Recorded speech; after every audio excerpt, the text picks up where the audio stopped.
24 ಅವ್ರದ್ದು ಹುಟ್ಟುಹಬ್ಬ ಇದೆ. ನಮ್ಮೂರಲ್ಲಿ ಇಡೀ ಫ್ಲೆಕ್ಸ್ ತುಂಬನೇ ತುಂಬೋಗ್ಬಿಟ್ಟಿದೆ. ತುಂಬ ಅಭಿಮಾನಿಗಳು ಜಾಸ್ತಿ ಅವ್ರಿಗೆ. ಅವ್ರ ದೇವರು ಆಯುಷ್ಯ ಆರೋಗ್ಯ ಎಲ್ಲ ಕೊಟ್ಟು ತುಂಬ ಚೆನ್ನಾಗಿ ಕಾಪಾಡಲಿ. ಹುಟ್ಟುಹಬ್ಬದ ಶುಭಾಶಯಗಳು ಅವ್ರಿಗೆ. ಅವ್ರು ನಮ್ಮ ಕ್ಷೇತ್ರಕ್ಕೆ ತುಂಬ ನೆಚ್ಚಿನ ಕೆಲಸಗಳನ್ನ ಮಾಡಿದ್ದಾರೆ. ತುಂಬ ಅಂದರೆ ಹೇಳೋಕ್ಕೆ ಆಗಲ್ಲ ಅಷ್ಟು ಕೆಲಸಗಳನ್ನ ಮಾಡಿದ್ದಾರೆ. ಮೊನ್ನೆ ಕೂಡ ಒಂದು ಫಂಡ್ ಕೊಟ್ಟು ರೋಡ್ಸ್ ಎಲ್ಲ ಪೂಜೆ ಮಾಡಿ ಹೋದರು. ಒಂದು ಮಂತ್ ಕೂಡ ಆಗಿಲ್ಲ. ನಮ್ಮ ಕ್ಷೇತ್ರದಲ್ಲಿ ತುಂಬ ಕೆಲಸಗಳು ಮಾಡಿದ್ದಾರೆ. ಯಾವುದು ಪೆಂಡಿಂಗ್ ಇದೆ ಅಂತ ನಾವು ಹೋಗಿ ಕೇಳೋ ಅಷ್ಟೊತ್ತಿಗೆ ಅವ್ರು ಆಗಲೇ ಸರಿ ನಾನು ಮಾಡ್ತೀನಿ ಹೋಗಮ್ಮ ಅಂತ ಹೇಳಿ ಕಳಿಸ್ತಾರೆ. ಅಷ್ಟು ನಿಷ್ಠಾವಂತವಾಗಿ ಈ ಈ ಕ್ಷೇತ್ರದಲ್ಲಿ ಕೆಲಸ ಮಾಡಿದ್ದಾರೆ. ನಮ್ಮ ಇದು ಏನಂದರೆ ಅವ್ರನ್ನ ಶಾಸಕರಾಗಿ ನೋಡಿದ್ದೀವಿ, ಇನ್ನು ಸಚಿವರಾಗಿ ನೋಡಬೇಕು ಅನ್ನೋದೇ ನಮ್ಮೆಲ್ಲರ ಉದ್ದೇಶ. ದೇವರು ಅವ್ರಿಗೆ ಆಯುಷ್ಯ ಆರೋಗ್ಯ ಕೊಟ್ಟು ಇನ್ನಷ್ಟು ಶಕ್ತಿ ಕೊಟ್ಟು ಇನ್ನಷ್ಟು ಮುಂದೆ ಬರಲಿ ಅಂತ ಕೇಳ್ಕೊತೀವಿ. JJM ವರ್ಕ್ಸ್ ಇತ್ತು, ಇನ್ಕಂಪ್ಲೀಟ್ ಇತ್ತು, ಅದೆಲ್ಲ ವರ್ಕ್ಸ್ ಕಂಪ್ಲೀಟ್ ಆಗ್ತಾ ಇದೆ.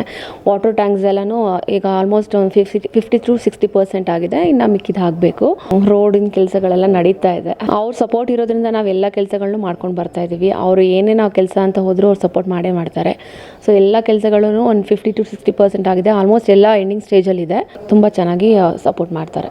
ಮತ್ತೊಮ್ಮೆ ನಮ್ಮ ನೆಚ್ಚಿನ ಶಾಸಕರಾದ SR ವಿಶ್ವನಾಥ್ ಅವರಿಗೆ ಹುಟ್ಟುಹಬ್ಬದ ಹಾರ್ದಿಕ ಶುಭಾಶಯಗಳು.